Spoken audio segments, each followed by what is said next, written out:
to throw a football. Like, what? You don't say. I'm 50 years old for the Harrisburg Register. Right. What are you talking about? Hey, you know our 23-year-old MVP candidate, pro athlete? He could beat you in horse, Mr. Thompson from the Pittsburgh Post-Gazette. You don't say. Okay, all right, thanks. Now, to the sorry, Sirianni really reps hard for his team and his city, and I respect it, but some of it is just stupid. I think it's really important he plays before the playoffs. And everybody thinks Nick is hating on the Eagles. Just very, very quick recent NFL history lesson that a great regular season guarantees you nothing. 2019, New Orleans Saints 13-3, barely missed out on a bye. First playoff game, they lose to Kirk Cousins in overtime. Same year, Baltimore's 14-2, the second-year superstar MVP quarterback. They don't miss out on a bye, they get one. And they lose the first playoff game. That's 2019. In 2020, Steelers started 11-0. Remember them? Yeah. They lost their first playoff game. Last year, Arizona was the last undefeated team. They started 10-2. They were one and done. The one seed in the NFC, Green Bay, they were one and done. The one seed in the AFC, Tennessee, they were one and done. It's a lot of recent history to show you that a great regular season is great, but guarantees you precisely nothing if you're not playing your best ball at the end of the season or if you're super banged up at the end of the season. And the Lane Johnson injury worries me. And, Greg, what I want to see is this. If Jalen can play, can he still play the style he's been playing? There you go.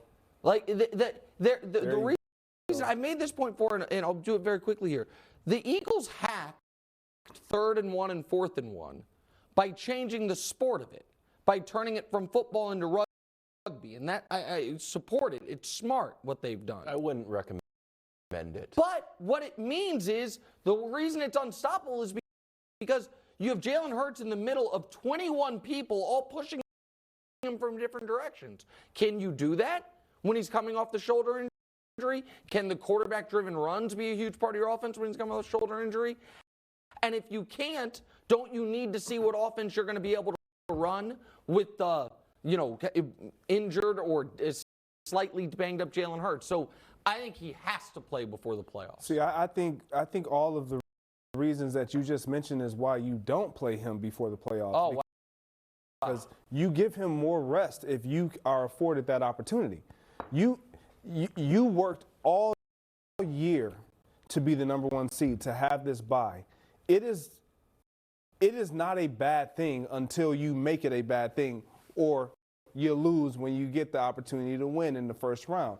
However, when you look at Jalen Hurts, all of what you just said, his style of play, he's going to need his shoulder.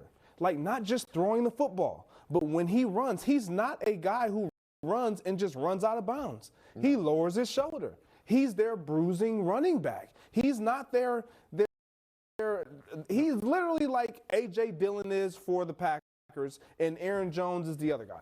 Like, that is who Jalen Hurts is with this running style of offense. So I wouldn't put him out there prematurely, even if he says he's healthy. You've worked to this point to get the bye. Get your guy some rest. If he's 100% healthy, you put him out there and you run every play that you've been running. If he is not, you do not put him back out there until you have to, and you just run that chance of being rusty or whatnot, but you run the ball anyway and you lean into that. Oh, it's going to be great. We are nearing rest versus rust season. Oh, it's the fodder of all sports media. Rust. Ooh, you never quite know. I just want to make this point, though. Go. If he does not play until the playoffs, and let's assume they beat the Saints and they get the bye. Would be rusty. He will have last played, well, hold on the 18th of December. Yeah. And next play on the 15th of January. That's a long time. What are you saying? What I'm saying is that's a long time. No, but what do you think would be the I'm not falling down your of it? rest versus rust. Oh, it'd be rusty. What I'm saying is I would want – I love it. If I'm Philly, I don't want to go limping into the playoffs. No. I don't want. I just don't. And so I think they're in a. I think Greg. I think Philly is in a very precarious spot for a team that's 13-2 and has the best record in football. I think they run a real risk of having peaked a little early and having the injuries catch up to them at the wrong time. Yeah. And maybe there you go, be a little rusty on their first playoff. But this is in their situation, because they do have the injuries. You are in the perfect situation and scenario to get the number 1 seed, to give your guys rest. Well, but what about Russ? Okay. Let's talk about Doug Peterson. It's going to keep coming. Don't even talk to Doug Peterson about resting guys. Even though Jacksonville's game next week will decide their season, and this game against the frisky Texans is basically meaningless, Peterson doesn't want to hear it. It's never a meaningless game. Never, ever, ever, ever. You play to win every game. You know, the only way I rest players is if they're hurt and can't go. Yeah, I don't agree with that sentiment for all teams. I 100% agree with it for this team. The Jaguars are rolling. They have the Prince that was promised playing the best football he's played since he was at Clemson. They have real, if it's such a thing exists, week-to-week momentum.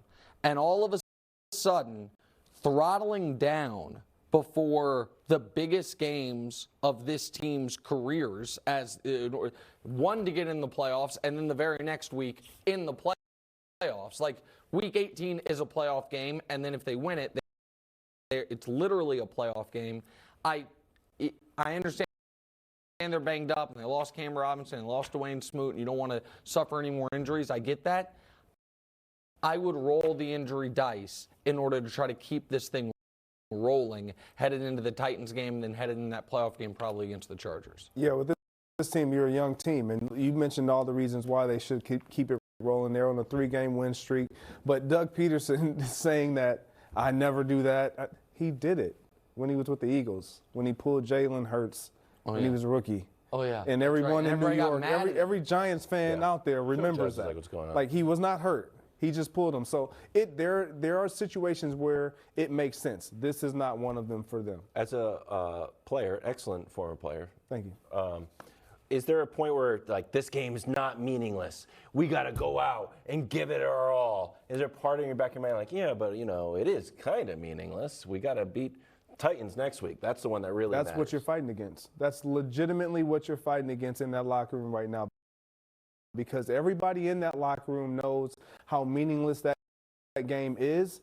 But if your quarterback goes out there, you can't take that approach. Like, if you are sending Trevor Lawrence out there, then everybody has to be dialed in. Oh, the Prince. Right.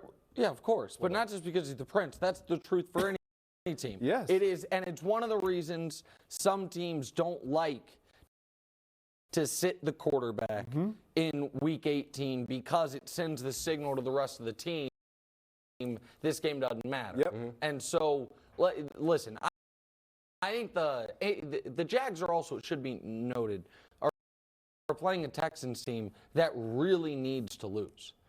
The Texans, because they won this past week, if they win, they would be the number 1 pick anymore. They're not. They would. The frisky Texans are not going to lose. They're going to beat the Jags? Well, I'm just saying they're not going to try to lose. You're not. No, they're not. This was. I don't know. It'd be bad for them. You can't be this bad for so many years and have an opportunity to draft Bryce Texans Young are really and blow. bad. You know who's never beaten them? 0-3 in their career? Prince was promised. So it's a revenge game. Okay. Imagine having a revenge game against the Texans. Okay. I mean, that's a serious thing. Come suit up. So am I. Oh, my gosh. Nick, which QB do you trust more in this game? Two is out. So it's Teddy Bridgewater or the NFL's Freddy Krueger? Mac Jones. It's obviously Teddy. I looked at Mac's numbers today, and I study the numbers probably more than I should, and even I was shocked Pre-injury at how for the season. Okay, let's just get right to it. Better. Can we show you Mac's numbers this year? Look, guys. You know what? Guys, that's not the full screen.